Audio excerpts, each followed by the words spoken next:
Honor never grows old, and honor rejoices the heart of age. It does so because honor is, finally, about defending those noble and worthy things that deserve defending, even if it comes at a high cost. In our time, that may mean social disapproval, public scorn, hardship, persecution, or as always, even death itself. The question remains, what is worth defending? What is worth dying for? What is worth living for? William J. Bennett, in a lecture to the United States Naval Academy, November 24th, 1997. One Vietnam veteran, an old retired colonel, once said this to me: "Most of the people in our society are sheep. They are kind, gentle, productive creatures who can only hurt one another by accident." This is true. Remember, the murder rate is 6 per 100,000 per year, and the aggravated assault rate is 4 per 1,000 per year. What this means is that the vast majority of Americans are not inclined to hurt one another. Some estimates say that 2 million Americans are victims of violent crimes each year, a tragic, staggering number, perhaps an all-time record rate of violent crime. But there are almost 300 million Americans, which means that the odds of being a victim of violent crime is considerably less than 1 in 100 on any given year. Furthermore, since many violent crimes are committed by repeat offenders, the actual number of violent citizens is considerably less than 2 million. Thus, there is a paradox, and we must grasp both ends of the situation. We may well be in the most violent times in history, but violence is still remarkably rare. This is because most citizens are kind, decent people who are not capable of hurting each other, except by accident or under extreme provocation. They are sheep. I mean nothing negative by calling them sheep. To me, it is like the pretty blue robin's egg.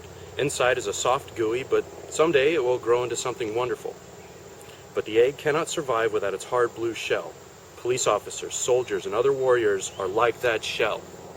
And someday, the civilization they project will grow into something wonderful. For now, though, they need warriors to protect them from the predators. Then there are the wolves, the old war veteran said, and the wolves feed on the sheep without mercy. Do you believe there are wolves out there who will feed on the flock without mercy? You better believe it. There are evil men in this world, and they are capable of evil deeds. The moment you forget that, or pretend it is not so, you become a sheep. There is no safety in denial. Then there are sheepdogs, he went on, and I'm a sheepdog. I live to protect the flock and confront the wolf. Or as a sign in one California law enforcement agency put it, we intimidate those who intimidate others. If you have no capacity for violence, then you are a healthy, productive citizen, a sheep. If you have a capacity for violence and no empathy for your fellow citizens, then you have a defined, aggressive sociopath, a wolf. But what if you have a capacity for violence and a deep love for your fellow citizens? Then you are a sheepdog, a warrior, someone who is walking the hero's path. Someone who can walk into the heart of darkness, into the universal human phobia, and walk out unscathed. The gift of aggression. What goes on around you compares little with what goes on inside you. Ralph Waldo Emerson. Everyone has been given a gift in life. Some people have a gift for science and some have a flair for art. And warriors have been given the gift of aggression. They would no more misuse this gift than a doctor would misuse his healing arts. But they yearn for the opportunity to use their gift to help others. These people, the ones who have been blessed with the gift of aggression and a love for others, are our sheepdogs. They are our warriors. One career police officer wrote to me about this after attending one of my bulletproof mind training sessions. I want to say thank you for finally shedding some light on why it is that I can do what I do. I always knew why I did it. I love my citizens, even the bad ones, and had a talent that I could return to my community. I just couldn't put my finger on why I could wade through the chaos, the gore, the sadness, if given a chance to try to make it all better and walk right out the other side. Let me expand on this soldier's excellent model of sheep, wolves, and sheepdogs. We know that the sheep live in denial. That is what makes them sheep. They do not want to believe that there is an evil world. They can accept the fact that fires can happen, which is why they want fire extinguishers, fire sprinklers, fire alarms, and fire exits throughout their kids' schools. But many of them are outraged at the idea of putting an armed police officer in their kids' school. Our children are dozens of times more likely to be killed and thousands of times more likely to be seriously injured by school violence and by school fires. But the sheep's only response to the possibility of violence is denial. The idea of someone coming to kill or harm their children is just too hard, so they choose the path of denial. The sheep generally do not like the sheepdog. He looks a lot like the wolf. He has fangs and the capacity for violence. The difference, though, is that the sheepdog must not, cannot, and will not ever harm the sheep. Any sheepdog who intentionally harms the lowliest little lamb will be punished and removed. The world cannot work any other way, at least not in a representative democracy or a republic such as ours. Still, the sheepdog disturbs the sheep. He is a constant reminder that there are wolves in the land.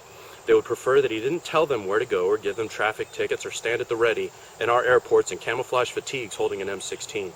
The sheep would much rather have the sheepdog cash in his fangs, spray paint himself white, and go by. Until the wolf shows up, then the entire flock tries desperately to hide behind one lonely sheepdog.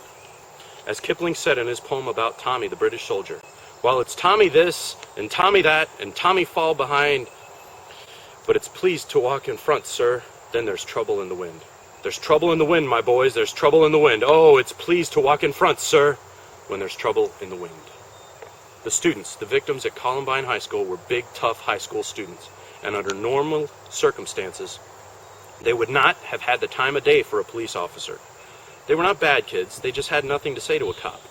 When the school was under attack, however, and SWAT teams were clearing the rooms and hallways, the officers had to physically peel those clinging, sobbing kids off of them. This is how the little lambs feel about their sheepdog when the wolf is at the door. Look at what happened after September 11th, 2001, when the wolf pounded hard on the door.